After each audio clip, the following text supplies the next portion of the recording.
안녕하세요. 속물소리 들어가며 남자친구와 파혼한 30대 여성입니다. 결혼 이야기가 나온 이후로 몇 달 동안 제 나름대로 소가리를 하다가 남자친구에게 허심탄회하게 제 이야기를 했을 뿐인데, 이후로 며칠 사이에 저는 물론이고 저희 부모님까지 돈독이 올랐다는 등 별의별 소리를 다 들었네요. 그런데 말이 나왔으니 말이지만, 제가 저 낳으시고 길러주신 부모님도 아닌데 남자친구 부모님 노후까지 책임져야 할 게 뻔한 결혼을 왜 해야 하냔 말이죠. 남자친구는 결혼하면 시부모님도 제 부모님이나 마찬가지라고 당연한 거라 했지만, 그렇다고 시부모님이 저희 부모님처럼 저 자라는 동안 돈 1,000원 쓰신 것도 아닌데 정말이지 생각할수록 너무 뻔뻔한 것 같아요. 결혼해서 몇 년 살다 이혼한 것도 아니고 고작 파혼일 뿐이라지만 그래도 무려 4년의 시간을 함께 했어요. 그래서 그냥 파혼했네 어쩔 수 없지 하고 넘어가기엔 왠지 우라가 침입니다. 그래서 제 이야기 좀 해보려고요. 흘러 남자친구 귀에든 남자친구 부모님 귀에든 들어갔으면 하는 마음도 없잖아 있어요. 그러면 그땐 자기들도 알겠죠. 제가 이상한 게 아니라 자기들이 이상한 거란 걸. 일단 남자친구하고 어떻게 만났는지부터 이야기해 보겠습니다. 남자친구하고는 31살에 소개팅으로 만났어요. 그 전까지는 소개팅을 해본 적도 없었는데, 당시 제가 새로운 직장으로 이직하고 마음고생을 많이 하던 때였거든요. 그래서 일주일에 한두 번은 꼭 한 동네 살던 친구를 불러내 푸념을 늘어놓기 일쑤였지요. 사실 그때는 제가 워낙 저 힘든 것만 생각하다 보니 그러는 제 꼬리 친구에게 얼마나 부담스럽고 한심하게 보일지 미처 생각도 못했네요. 아무튼 친구가 보기엔 그런 제가 하다못해 연애라도 하면 좀 나아질까 싶었던 모양이에요. 하루는 자기가 소개팅을 해주겠다며 만나보라고 어찌나 성하던지. 그래서 자의반 타의반으로 나가게 됐어요. 그런데 여담이지만 조금 황당했던 건, 전 친구가 하도 괜찮은 사람이라며 만나보라길래 친구랑 꽤나 가까운 사이인 줄로만 알았거든요. 하지만 알고 보니 친구가 직접적으로 아는 사이도 아니고 친구 언니의 친구의 오빠라나요? 친구 말로는 조금이라도 더 좋은 사람을 소개해주고 싶어서 자기가 수소문을 한 거였다대요. 하지만 어찌됐건 간에 그렇게 만난 남자친구랑 저는 처음부터 잘 맞았어요. 당시 저는 거북이를 한 마리 키우고 있었는데, 남자친구가 거북이에 대해서 어찌나 해박한 지식을 뽐내던지. 사실 거북이에 대해서 아는 사람은 흔치 않거든요. 아무튼 그리고 이 밖에도 서로 관심사라던가 취미가 비슷해서 만난 지 3시간이 넘어가도록 대화가 끊어지질 않았습니다. 그래서 이 사람이 어쩌면 내 반쪽인가? 말은 안 했지만 첫 만남부터 혼자 온갖 상상을 다 했다니까요. 아무튼 이후로 저희는 몇 번의 만남을 더 가졌고 자연스레 연인 사이로 발전했습니다. 처음부터 결혼까지 생각한 만남은 아니었어도 시간이 흐를수록 결혼을 하게 되면 이 사람이랑 하는 게 시기적으로나 여러 가지 면에서 맞지 않을까 하는 생각도 하게 되었고요. 그리고 그렇게 만으로 꽉 채운 4년의 시간이 흘러가고 있을 때 남자친구가 먼저 결혼 이야기를 꺼내왔어요. 남자친구는 저보다 4살이 더 많았으니 아무래도 저보다 마음이 급했던 거겠죠. 하지만 저는 남자친구를 좋아하는 마음과는 별개로 결혼을 서두르고 싶은 마음은 없었습니다. 저에게는 결혼과 출산은 뗄래야 뗄 수 없는 것이었기에 결혼을 한다는 건 임신과 출산을 한다는 걸 의미했고, 그런 생각을 할 때마다 회사에 돌아왔을 때 내 자리가 있을까 하는 불안감을 떨쳐낼 수가 없었거든요. 하지만 남편은 자기나 저나 1살이라도 젊을 때 결혼해 안정적인 가정을 꾸리는 게 좋다며, 애도 너무 늦게 낳으면 애한테나 저희한테나 좋을 게 없다. 이 밖에도 여러 가지 이유로 저를 계속해서 설득하더라고요. 그리고 듣고 있다 보면 솔직히 아주 틀린 말도 아니었죠. 그래서 그래 그럼 하자 그렇게 된 건데, 며칠 뒤 남자친구가 황당한 소리를 하는 거예요. 발단은 제가 우리 결혼에 필요한 예산이라던가 그런 거 계산 좀 해보자고 돈 이야기를 꺼내면서였습니다. 사실 3년을 만났지만 그러는 동안 서로 월급이 얼마나 되는지, 데이트 비용 외 생활비로 얼마 정도 나가고 얼마 정도 모으고 있는지 그런 이야기는 딱히 해본 적이 없었어요. 부모님은 뭐 하시는 분들이신지, 집은 자가인지 전세인지 그런 얘기는 더더욱 해본 적이 없었죠. 애들도 아닌데 그런 이야기도 안 하고 연애를 했냐고 하는 사람들도 있겠지만, 저희는 데이트 비용은 물론이고 돈 때문에 서로 얼굴 붉힐 일이 없었어요. 그리고 서로 말은 안 해도 눈에 보이는 게 있잖아요. 입고 다니는 거 하고 다니는 거. 그래서 적어도 저는 남자친구 사정을 제 나름대로 어느 정도 가늠하고 있었거든요. 지금 생각해보면 그것부터가 실수였지만 아무튼 그 당시에는 제 눈에 보이는 상황만을 너무 믿기도 했고 한편으론 아무리 남자친구고 여자친구고 해도 굳이 그런 걸 다 알고 알려주고 해야 할 이유가 있을까 싶었네요. 남자친구는 몇 번이나 말하기를 주저하는 눈치였고 그럴수록 저는 그냥 넘어갈 수가 없었습니다. 그래서 그러지 말고 솔직히 얘기해달라. 나도 오빠가 재벌집 아들이라곤 생각 안 한다면서 웃었죠. 하지만 남자친구의 대답을 듣고 나니 저는 더 이상 웃을 수만은 없었습니다. 알고 보니 주식에 코인까지 하고 있었던 데다가 혼자 살면서 나가는 생활비 그리고 저한테 말은 못했는데 저랑 연애하는 동안 보이스피싱도 당했었다는 거예요. 그리고는 한참을 쭈뼛거리더니 한다는 소리가 2천만 원 모았답니다. 참고로 당시 남자친구는 직장생활 10년 차였거든요. 그래서 더더욱 생각지 못한 액수의 정말이지 처음엔 제가 뭘 잘못 들은 줄 알고 제 귀를 의심했다니까요. 그러나 이게 다가 아니었어요. 그나마 그 2천만 원도 통장에 따로 현찰로 딱 있는 게 아니고 혼자 살 집을 구하면서 전세 보증금을 대출을 받았는데 그 대출 중 갚은 돈이 2천만 원이란 소리였거든요. 정말이지 어이가 없고 기도 안 차대요. 오죽하면 저도 모르게 돈을 그거밖에 못 모았는데 프로포즈를 한 거냐 소리가 다 나오더라니까요. 저는 남자친구더러 그러면 결혼한다고 하면 부모님께서 도와주실 생각은 있으신 거냐 물었습니다. 솔직히 2천만 원이 꽤나 충격적이다 보니 말을 조심해서 한다던가 돌려서 말할 여유가 없었어요. 그랬더니 남자친구 말이 그것도 좀 힘들 것 같답니다. 그리고는 하는 얘기가 남자친구가 대학에 들어가고 얼마 지나지 않아 아버님 어머님이 이혼을 하셨는데 이후로 아버님은 옥탑방 하나 구해서 혼자 살고 계시고 어머님은 이모님 댁에 얹혀 살고 계시다고요. 그리고 어머님이 아마 1억 정도 가지고 계실 텐데 자기는 그 돈 달라고는 죽어도 못한답니다.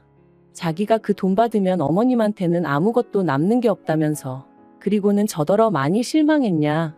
자기가 어떻게 쓰면 좋겠냐는데 거기다 대고 무슨 말을 해줘야 할지 모르겠더라고요. 어머님 돈에 손대기 싫은 거야. 이해 못할 건 아니지만 그럼 뭐 결혼은 왜 하자고 한 건가? 솔직히 원망스러운 마음까지 들었거든요. 그리고 저는 고민 끝에 이 이야기를 저희 부모님께 일단 말씀은 드렸습니다. 참고로 저희 집은 아주 대단한 부자는 아니어도 남자친구와 비교하면 비교적 여유 있는 상황이었거든요. 노후 준비도 다 되어 있으셨고요. 그래서 감사하게도 자식인 저는 두 분을 경제적으로 도와드려야 한다 그런 생각은 한 번도 해본 적이 없었어요. 오히려 제가 30 넘어서도 부모님께 종종 도움을 받으면 받았지. 게다가 제가 알기로 제가 결혼한다고만 하면 저희 부모님은 2억 정도는 해주실 생각을 갖고 계셨거든요. 저도 저대로 따로 모아둔 돈도 있었고요. 그래서 결혼을 한다는 건 어디까지나 제 마음에 달린 문제였지 다른 건 크게 신경 쓸 이유가 없을 줄 알았는데 그리고 아니나 다를까 제 예상대로 남자친구의 사정을 알게 되신 저희 부모님 두 분 다 몹시 언짢아 하셨어요. 화도 많이 내셨고요. 저와 똑같이 준비된 것도 하나도 없이 무슨 프로포즈를 하느냐고 제정신이냐 하시면서 말이죠. 하지만 그래도 부모님은 하지 말라는 말씀보단 저더러 잘 생각하고 후회 없는 결정을 내리라고 얘기해 주셨어요. 만약에 제가 끝까지 이 결혼을 하겠다고 하면 집은 부모님이 해주시겠다고 대신 남자친구한테 하다못해 차 한 대는 어떻게든 해오라고 하라시면서 말이죠. 참고로 차를 해오라고 하신 이유는 저도 잘 모르겠어요. 나름대로 성의를 보고 싶으셨던 건 아닌가 싶기도 하고. 아무튼 이후로 며칠 동안 저는 남자친구의 연락을 피했습니다. 솔직히 만나면 원래 하기로 했던 대로 결혼을 하던지 아니면 헤어지던지 해야 할 것 같았는데 머리로는 헤어지는 게 맞다는 걸 알면서도 차마 입이 떨어지지가 않을 것 같았거든요. 하지만 시간이 흘러도 뭐 하나 해결되는 것도 없었으니 결국 남자친구를 만났습니다. 그리고 남자친구에게 저희 부모님이 하신 말씀을 전했죠. 집 문제는 저희 부모님이 해결해 주실 테니 대신 남자친구한테 차 한 대는 해오라 하셨다고요. 그랬더니 남자친구가 대번에 하는 말이 자기가 전에 말하지 않았냐면서 그럴 돈이 없다는데 왜 차를 사오라 하시냐며 저희 부모님이 자기가 마음에 안 드니 일부러 그러시는 거 아니냐대요. 그래서 제가 나쁘게만 생각하지 말고 최대한 성의를 보이라는 말씀이시겠지 하고 한마디 했어요. 솔직히 2천만 원밖에 없는 게 자랑도 아니고 그렇다고 얼마나 대단한 일을 하느라 돈을 못 모은 것도 아닌데 뭐 그렇게 당당하냐고. 나는 오빠도 이해가 안 된다 하면서 말이죠. 그리고는 이때 결국 그냥 결혼은 없던 일로 하자고 제가 먼저 말을 꺼냈습니다. 저는 사실 남자친구가 차를 해오고 못 해오고를 떠나서 이런 상황 자체를 저한테 좀 미안해했으면 했었거든요. 아니면 알겠다고 어떻게든 한번 해보겠다고 말이라도 그렇게 해주던가. 그런데 이건 뭐 거의 배째라는 식이었으니 저도 오만 정이 뚝 떨어지더라니까요. 그런데 그렇게 이별을 고하고 열흘쯤 지났나 남자친구에게 연락이 왔어요.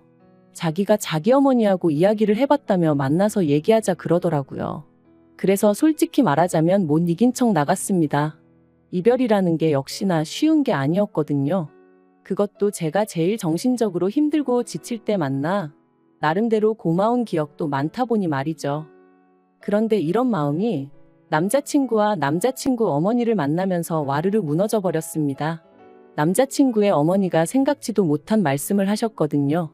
제가 카페에 도착했을 땐 남자친구와 남자친구 어머니가 먼저 나와 있었는데 저더러 왔냐 고생했다 그런 말은커녕 앉으라는 말도 없이 본론만 얘기하자 하시더니 저희 집에서 해준다는 집이 어디에 있는 얼마짜리냐 뭐 그런 걸 물어보시대요. 뿐만 아니라 집은 뭐 공동명의로 해주시는 거냐고요.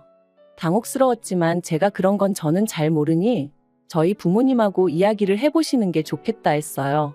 그랬더니 어머님 말씀이 뭐 어찌되든 상관없다면서 저희 집에서 해오라는 차는 당신이 사줄 거니 걱정하지 말랍니다.